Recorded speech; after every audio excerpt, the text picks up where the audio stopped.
Estas imágenes provienen del puerto más grande de Rusia, Novorossiysk, la principal puerta de entrada al imperio petrolero de Putin.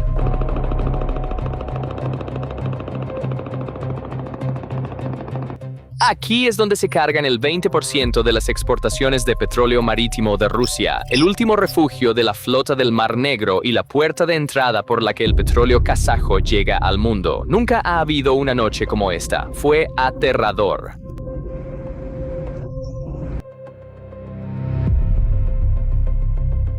Durante años, Vladimir Putin creyó que sus fortalezas eran intocables y que la guerra se mantendría estrictamente en las líneas del frente. Pero en la noche del 12 de agosto, esa guerra penetró en los santuarios más profundos del Kremlin y golpeó directamente el mundo personal de Putin.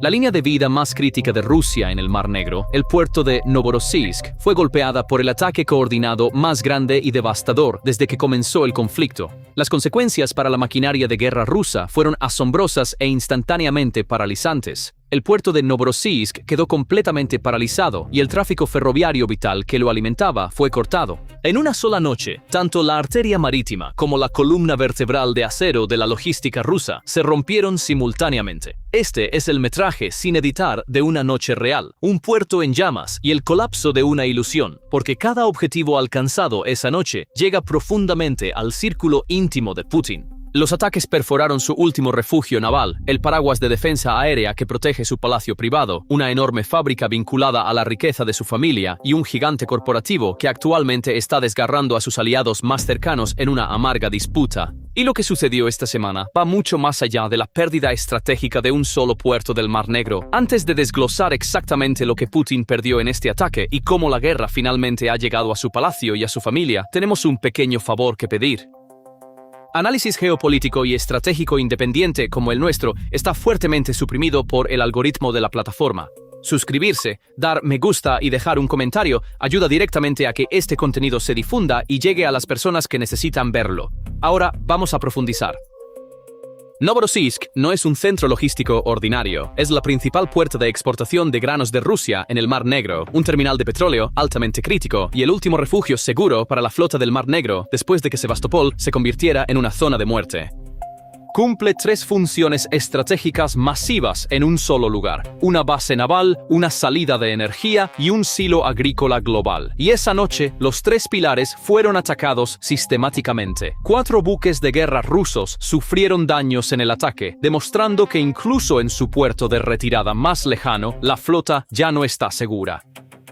Pero lo que Putin realmente perdió esa noche no fue solo equipo militar. El golpe más devastador impactó directamente en la infraestructura del puerto y en las 2 arterias principales que lo conectan con el mundo. Esta línea ferroviaria no es solo una línea de tránsito estándar, es la principal vena de suministro que alimenta la economía de guerra rusa. Transporta carga pesada desde campos, silos interiores y refinerías en el interior del territorio ruso directamente a la costa. Esa noche, ambas arterias fueron cortadas, las operaciones del puerto fueron completamente suspendidas y la línea ferroviaria fue cerrada abruptamente. El resultado es un bloqueo logístico absoluto. La carga no puede llegar al puerto y los barcos no pueden ser cargados. La realidad estratégica es innegable. La puerta sur de Rusia ha sido cerrada de golpe y reparar una red ferroviaria y una infraestructura portuaria cortadas lleva semanas, no horas. Debido a que las rutas de exportación del sur de Rusia están fuertemente concentradas en este punto específico, golpear este nodo paraliza toda la red. El golpe económico más fuerte cayó sobre el sector de granos. Los 2 enormes terminales de grano del puerto, con una capacidad anual combinada de 15.6 millones de toneladas, fueron gravemente dañados. Un paso elevado colapsó, los terminales se incendiaron y las operaciones se detuvieron. Para el Kremlin, el grano no es solo una exportación alimentaria, es una fuente vital de ingresos y un arma de influencia geopolítica global.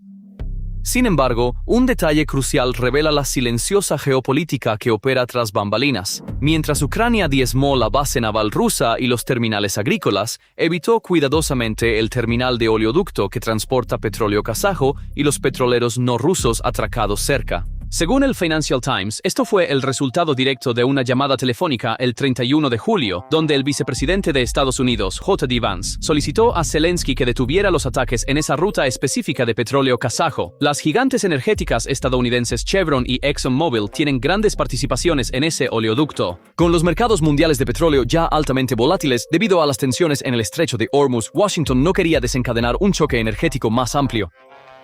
En última instancia, la mano invisible de las grandes potencias todavía dicta partes de la lista de objetivos de esta guerra. Este golpe devastador no se confinó al suelo y al mar. El avanzado paraguas de defensa aérea que protegía Novorossiysk y la cercana Gelendzhik fue sistemáticamente cegado durante varios días y luego completamente violado.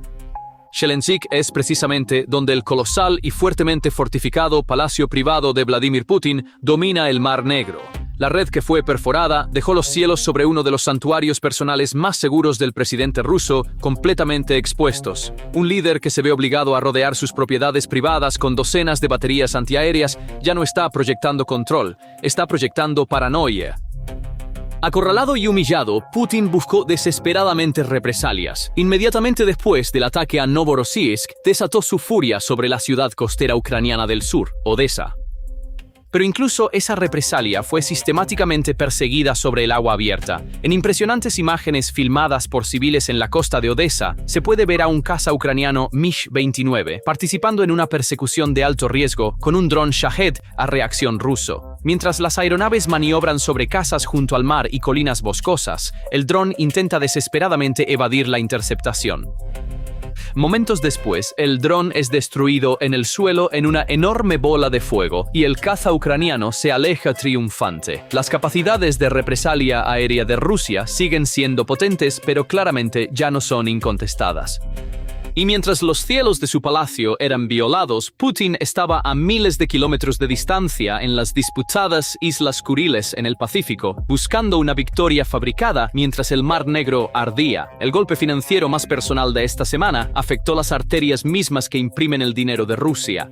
Ucrania atacó con éxito una enorme planta petroquímica en Siberia Occidental ubicada a más de 2.200 kilómetros de las líneas del frente.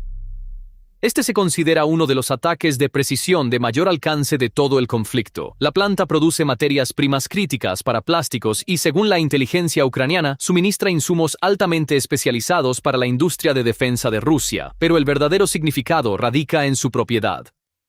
Inaugurada en 2013 por el propio Putin, esta planta fue promovida como una piedra angular de la independencia industrial rusa.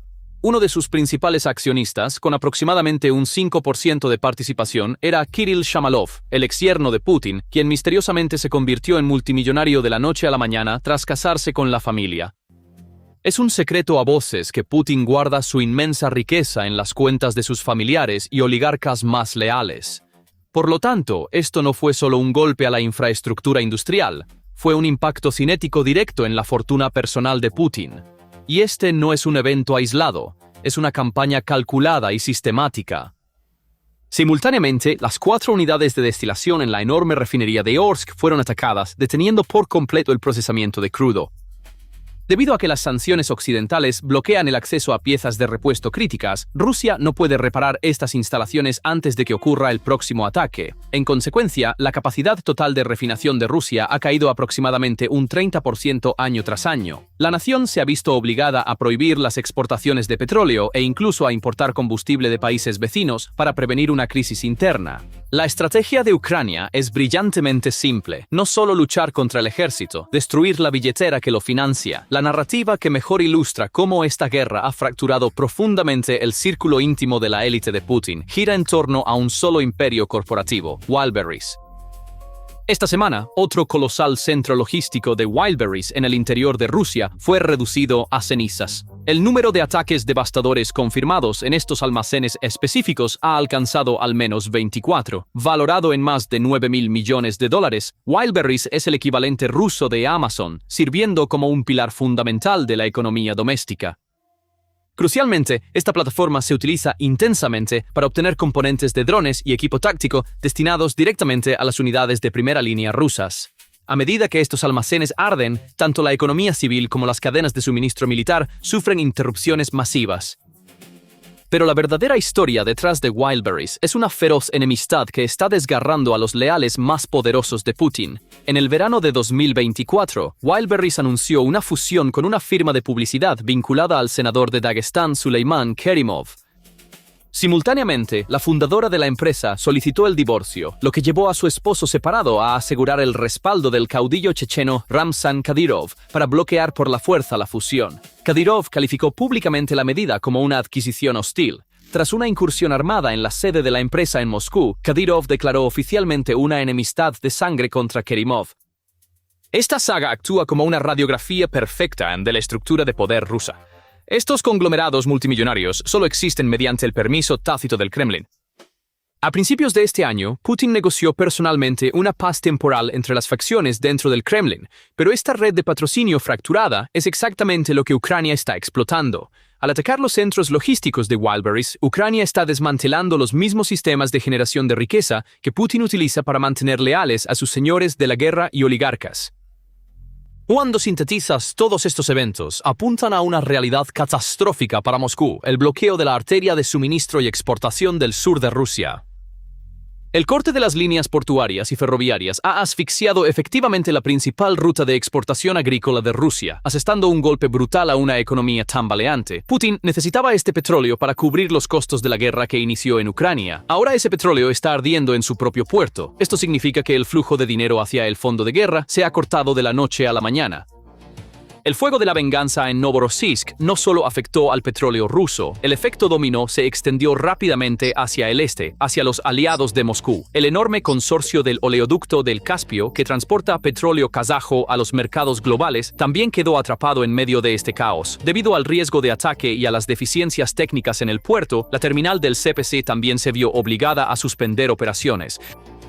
Putin se ha convertido ahora en un socio poco fiable que no puede proteger a sus aliados e incluso mantiene sus economías como rehenes para su propia guerra. Y justo entonces, a miles de millas de distancia, ocurrió otro choque estratégico en un frente inesperado.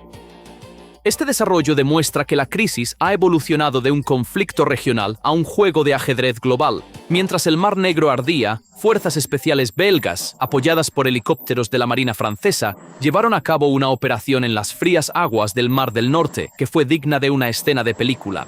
El objetivo era el petrolero Ethira, que navegaba bajo una bandera falsa para eludir sanciones internacionales y formaba parte de la flota fantasma rusa. Esta operación, Blue Invader, señala un cambio drástico en el enfoque de la Alianza Occidental hacia la economía de guerra rusa. Hasta ahora, los intentos de frenar estos barcos fantasmas se han limitado a sanciones en papel, pero ahora han sido bloqueados y confiscados físicamente mediante el uso directo de la fuerza militar. En palabras de Emmanuel Macron, esta medida es un duro golpe a la red de contrabando rusa.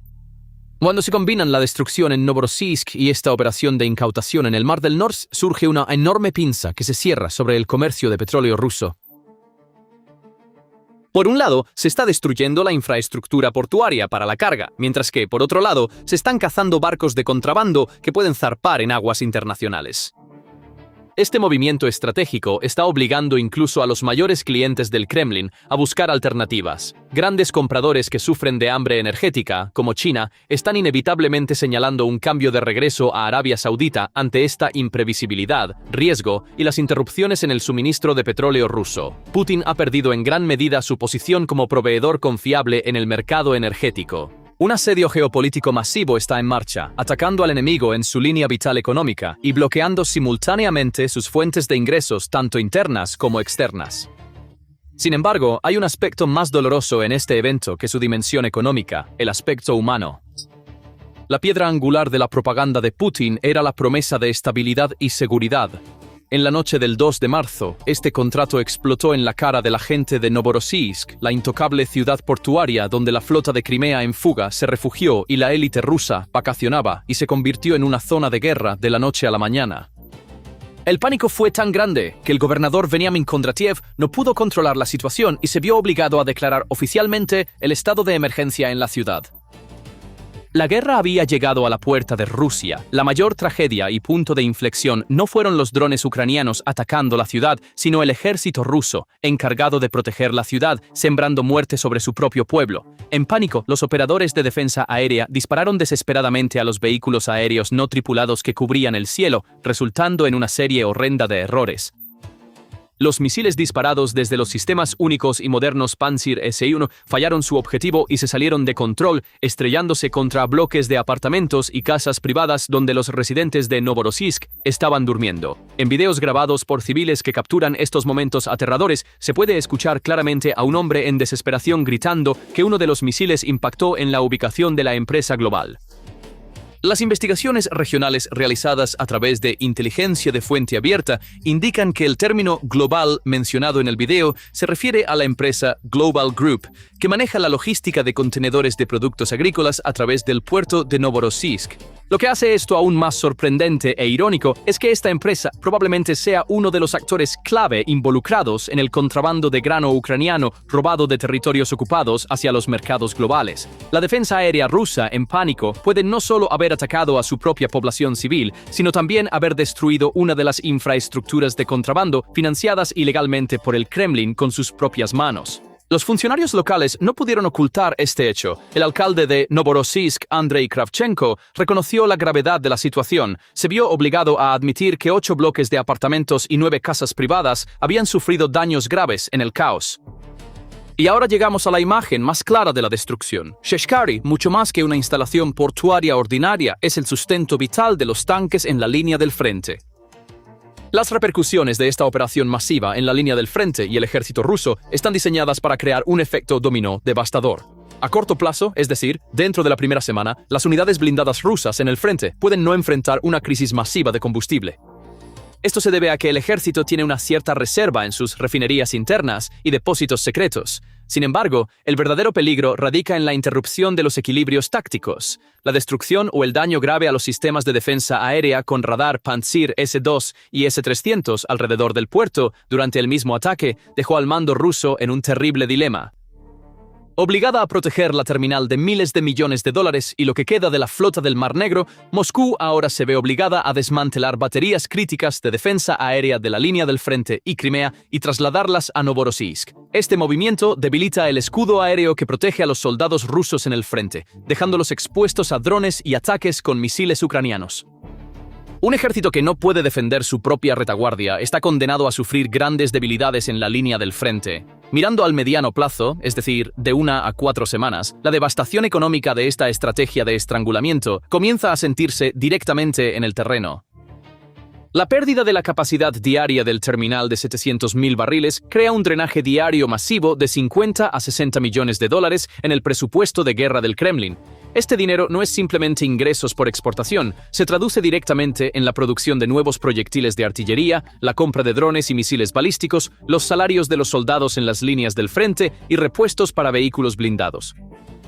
Aunque Rusia está intentando superar este cuello de botella trasladando los envíos de petróleo a puertos bálticos, como Primorsk o Ust-Luga, estas rutas alternativas generan enormes costos logísticos adicionales y retrasos. A medida que la presión presupuestaria aprieta el lazo, el impulso ofensivo de Rusia se está desacelerando. El armamento de las unidades recién desplegadas con armas pesadas se está retrasando, y los esfuerzos de fortificación están siendo obstaculizados. Los engranajes de la máquina de guerra están comenzando a desgastarse debido a la falta de fondos y fallos logísticos. Sin embargo, hay otro punto crucial aquí, que es una pesadilla para el Kremlin. Cada terminal de petróleo que es golpeada profundiza la crisis de combustible dentro del país. Esto plantea la pregunta: ¿a dónde irá el escaso combustible? A las enormes reservas de diésel necesarias para mantener en movimiento los tanques, vehículos blindados y unidades de artillería en el frente ucraniano o a las estaciones de servicio en las ciudades para evitar el pánico civil y una posible explosión social. Si el combustible se dirige al ejército, el caos en las ciudades se intensificará y la autoridad de Putin será cuestionada directamente por su propio pueblo. Si el combustible se dirige al consumo civil, esto limitará severamente la movilidad de las tropas rusas en el frente, dejándolas como objetivos inmóviles e indefensos y presentando a Ucrania nuevas oportunidades de ataque. Ambas opciones conllevan el potencial de un desastre. Para entender este posible desastre, es necesario recordar cómo se ha roto el equilibrio de poder en el Mar Negro en los últimos años. el mito del poder naval del Kremlin se ha erosionado gradualmente frente a Ucrania, que ni siquiera tiene una armada. La vulnerabilidad actual de la flota es en realidad el resultado de una serie de retiradas estratégicas. El primer gran impacto de este colapso ocurrió en abril de 2022 con el hundimiento del crucero Moskva, el buque insignia de la flota del Mar Negro, en las aguas del Mar Negro. Esta fue la primera gran brecha en la aparentemente impenetrable armadura psicológica del poder naval ruso. La ola de presión no se detuvo allí. En septiembre de 2023, Ucrania atacó directamente el corazón de la flota, golpeando los astilleros de Sebastopol con misiles y destruyendo un submarino y un buque de asalto anfibio en dique seco. Se había vuelto claro que Crimea ya no era un refugio seguro capaz de proteger la flota. Este implacable anillo de fuego obligó al mando ruso a retirar el resto de la flota más al este, al puerto de Novorossiysk, en el continente ruso. Sin embargo, el hundimiento del barco patrulla Sergei Kotov por drones Magura 95 en marzo de 2024 mostró que el alcance de la amenaza ya se había extendido, y hoy, en marzo de 2026, el panorama se ha vuelto mucho más sombrío. Novorossiysk ya no es solo un puerto para que la flota se refugie, es la principal línea vital de la economía rusa que ha sido golpeada. La flota que una vez dominó el Mar Negro ahora lucha por sobrevivir en su propia patria, en un puerto con un sistema de defensa aérea colapsado. Esta crisis se está registrando como una estrategia de asedio y estrangulamiento rara vez vista en la historia marítima. Esta inmensa presión ahora está vibrando hasta los más altos escalones del régimen, con comandantes superiores siendo atacados directamente en Moscú. La ilusión de seguridad en la capital se ha evaporado. En desesperación, Putin ha amenazado con apoderarse de buques de carga europeos en represalia por el ataque de Occidente a su flota en la sombra, calificándolo de piratería y robo. Pero una superpotencia que depende de amenazas verbales porque sus opciones cinéticas están agotadas, está hablando el lenguaje de un estado acorralado. Sin embargo, debemos reconocer la dura realidad al otro lado del campo de batalla. Rusia todavía es capaz de asestar golpes devastadores. Moscú continúa golpeando implacablemente la infraestructura portuaria ucraniana alrededor de Odessa, amenazando con asfixiar las últimas vías económicas de Ucrania. Además, Rusia está manteniendo intensos bombardeos de misiles balísticos. La única defensa confiable de Ucrania contra estos ataques, el interceptor Patriot de fabricación estadounidense, se está volviendo peligrosamente escaso. La escasez es tan crítica que Kiev ha dejado de informar públicamente sus tasas de intercepción de misiles. A medida que se acerca el invierno, el impulso estratégico podría cambiar rápidamente en contra de Ucrania. Mientras Polonia está considerando transferir sistemas Patriot adicionales, las reservas de Estados Unidos están muy agotadas por defender sus intereses y aliados en el Medio Oriente contra Irán. Esto resalta la brutal naturaleza interconectada del conflicto global.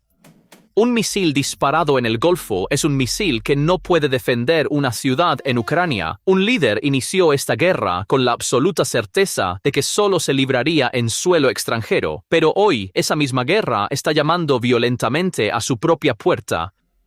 Ha golpeado su principal puerto naval, ha violado los cielos sobre su palacio, ha incendiado las fábricas de su familia y ha encendido una enemistad sangrienta entre sus hombres más confiables. El muro impenetrable de seguridad que Putin pasó décadas construyendo se ha resquebrajado desde dentro. Cuando un régimen ya no puede evitar que la guerra devaste su propia patria, deja de ser el atacante y se convierte en el defensor. Rusia sigue siendo una fuerza militar formidable, y el duro invierno podría cambiar la ventaja táctica una vez más. Pero lo que ardió en el Mar Negro esta semana no fue solo un puerto naval, fue el mito absoluto de invulnerabilidad de Vladimir Putin. ¿Cree que la guerra que ha violado el santuario personal de Putin lo obligará a sentarse a la mesa de negociaciones? ¿O provocará una represalia mucho más impredecible y peligrosa? Y a medida que se acerca el invierno, ¿hacia dónde ves que se inclina el péndulo estratégico? Déjanos saber tus pensamientos en los comentarios abajo. Para estar al tanto con el análisis geopolítico y militar exclusivo de PPR Global, asegúrate de suscribirte al canal y activar la campana de notificaciones. Gracias por elegirnos y nos vemos en el próximo.